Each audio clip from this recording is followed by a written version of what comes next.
अंबोरे मुक्काम पोस्ट मंगरुळना वगैरे मागील वर्षी रबी हंगामात मी हरभरा गहू या 2 पिकाचा विमा काढला होता. माझा हरभऱ्याचा विमा मंजूर झाला, मात्र एकरी 900 रुपये विमा मला मिळालेला आहे. आता काल परवा त्याचे पैसे मिळाले, परंतु माझं 85% नुकसान, काहीचं 80%, काहीचं 75% असं नुकसान दाखवलेलं असताना सुद्धा हेक्टरी 22 ते 23 हजार रुपये किमान मिळायला पाहिजेत. तर हे न मिळता काहीतरी तोंडाला पानं पुसायचे म्हणून मला तरी 800-900 रुपये एकरी मिळाले, पण अनेक शेतकऱ्याला ते 200-250 रुपयाच्या वर पैसे एकरी मिळालेले नाहीत. खरी गोष्ट अशी आहे त्यातली की हा विमा जर 80% मंजूर जर झाला असेल तर 8 ते 8.5 हजार रुपये एका एकराला मिळाले पाहिजेत.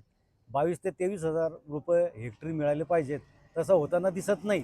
मग आता या विमा कंपन्या जर 80% किंवा 85% नुकसान गृहीत धरतात किंवा तसा पंचनामा केला जातो, इथले कृषी विभागाचे तालुका कृषी अधिकारी, गट विकास अधिकारी वगैरे सगळी मंडळीच्या उपस्थितीत त्याचं मूल्यांकन केलं जातं. आणि हे सगळं होत असताना शेवटी जो विमा तुटपुंजा दिला जातो, तर याच्या मागील जे कारण आहे, तर हे सपशेल विमा कंपनी ही काहीतरी शेतकऱ्याला, समजा आम्ही जो विम्याचे पैसे भरतो आणि त्याचं कुठंतरी आम्ही म्हणजे देतो असं द्यायचं दाखवायचं सोंग करतात आणि अतिशय तटपुंजी रक्कम दिली जाते. एखादा क्रिकेटचा सामना जर रद्द झाला तर हजारो लाखो रुपये त्याची भरपाई दिली जाते. एखाद्या उद्योगपतीचं गोडाऊनला जर आग लागली तर त्याच्या विमा यांनी कधी रखडवलेला नाही. मग आमच्यासाठी हा दुजा भाव का? शेतकऱ्यासाठी हा दुजा भाव का? गेल्या 4-5 महिन्यापासून भक्ती महामार्गाचा घाट शासनाने घातलेला आहे आणि या भक्ती महामार्गामध्ये बुलढाणा जिल्ह्यातील चिखली तालुका या तालुक्याची चांगली काळी कसदार जमीन या भक्ती महामार्गात जात असल्यामुळे शेतकऱ्याचं हातोनात नुकसान त्या ठिकाणी होत आहे आणि बरेच अल्पभूधारक शेतकरी त्या ठिकाणी भूमिहीन होत आहे. तरी 5 महिन्यापासून आम्ही शासनाला आंदोलनाच्या मार्फत भांडत आहोत की हा भक्ती महामार्ग झाला नाही पाहिजे. तरी शासनाने याचा घाट घातला. सत्ताधारी आम्हाला सांगतात की हा भक्ती महामार्ग रद्द होईल आणि 4 दिवसानं अधिग्रहणाच्या नोटिसा ग्रामपंचायतीला लागतात. त्यामुळं शासनाचं काय धोरण आहे? रद्द करतात की इलेक्शन पुरतं रद्द करतात आणि नंतर चालू ठेवतात? हा घाट शासनानं जोपर्यंत रद्दचं GR जोपर्यंत निघत नाही तोपर्यंत या संदर्भातले आंदोलनं, आता मागच्या 2-4 दिवसात एक करतवाडी येथे टावरवर चढण्याचं आंदोलन झालं. त्या टावरवर चिखली तालुक्याचे तहसीलदार वीरसाहेब आले होते, PSI आले होते. बरेच शेतकरी पुत्र त्या टावरवर चढले आणि वरपर्यंत गेले. ते आत्महत्या करण्यास तयार होते, पण बऱ्याच मंडळींना त्यांनी रोखलं. ते टावरवर न जाता पॉवर हाऊसच्या खांबावर चढत होते, पण बऱ्याच मंडळींना त्यांनी रोखलं आणि पॉवर हाऊसच्या खांबावर न जाता टावरवर जा आणि इथून आपण आंदोलन करू. सकाळच्या 7 वाजल्यापासून शेतकरी पुत्र हे टावरवर चढले होते आणि त्यांनी ते आंदोलन तहसीलदार वीरसाहेब येईपर्यंत, पोलीसची गाडी येईपर्यंत चालू ठेवलं. ते खाली उतरत नव्हते, पण काही मंडळींनी त्यांना गय घातली आणि हे आंदोलन आपण इथं संपवू आणि 2 दिवस शासनाला मुदत देऊ, शासनाची त्याची वाट पाहू, आपण त्याचा रद्दचा GR घेऊ आणि जर शासनानं 2 दिवसात GR दिला नाही तर आपण पुन्हा आंदोलन चांगल्या मोठ्या स्वरूपाचं आंदोलन छेडू, अशी भूमिका त्यावेळेस शेतकऱ्यांनी त्या ठिकाणी तहसीलदाराला मांडली. आणि याच्या संदर्भात जो खर्च होत आहे, समजा 6,000 कोटीचा खर्च या भक्ती महामार्गासाठी होत आहे. या भक्ती महामार्गासाठी जर शेगावला एक विमानतळ आणि सिंदखेड राजाला एक विमानतळ जर शासनानं बांधलं तर त्यामध्ये बऱ्याच शेतकऱ्याच्या शेती वाचतील, बरंच या तालुक्याचं या जिल्ह्याचं होणारं नुकसान टळेल आणि या येणाऱ्या जे भाविक लोक आहेत, गजानन महाराज संस्थान गजानन महाराजच्या सेवेसाठी येणारे लोक आहेत, महासाहेब जिजाऊ यांच्या दर्शनासाठी येणारे लोक आहेत, त्यांना त्याचा चांगला सोय व्यवस्था त्या ठिकाणी होऊ शकते विमानतळाच्या माध्यमातून. तरी शासनानं या भक्ती मार्गाचा घाट न घेता विमानतळाची सोय या त्या ठिकाणी करावी.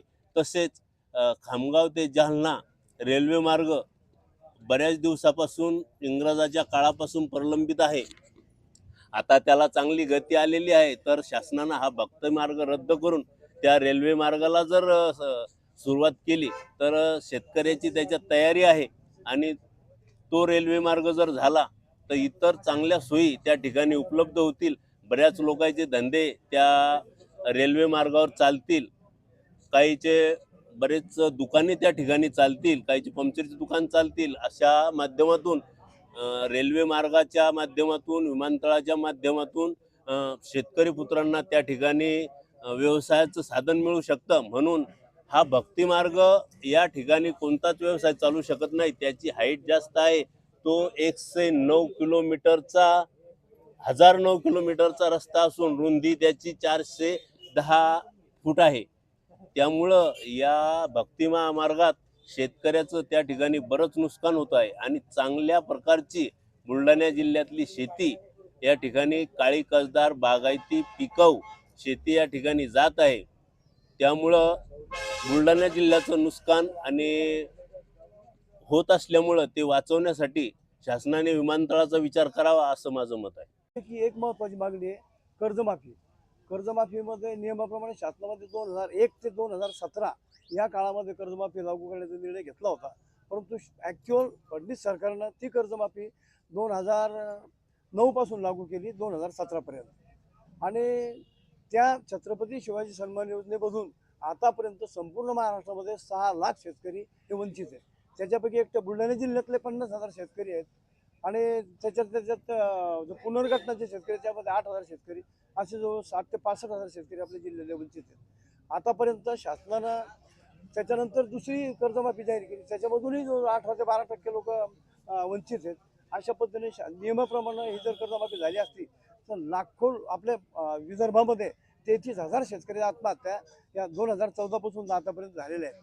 या 3 महिन्यामध्ये 133 आत्महत्या आपल्या एकट्या बुलढाणा जिल्ह्यामध्ये झालेल्या आहेत. पण अजून शासन गांभीर्यानं शेतकऱ्याच्या बाबतीत कोणत्या निर्णय घेत नाही. उलट पाम तेल आयात करणं, कापसाची गाठी आयात करणं, कांदा आयात करणं अशा चुकीचे निर्णय घेऊन किंवा हे लाडकी बहीण योजनासारखे पडतूस योजना जाहीर करून शेतकऱ्याच्या जखमेवर बीट चोळायचं आणि शेतकऱ्याला देशोधडी लावायचं असाच केंद्र सरकारचा तिचा उद्देश दिसतोय. या त्यांच्या आतापर्यंत घेतलेल्या निर्णयावर सिद्ध होतं.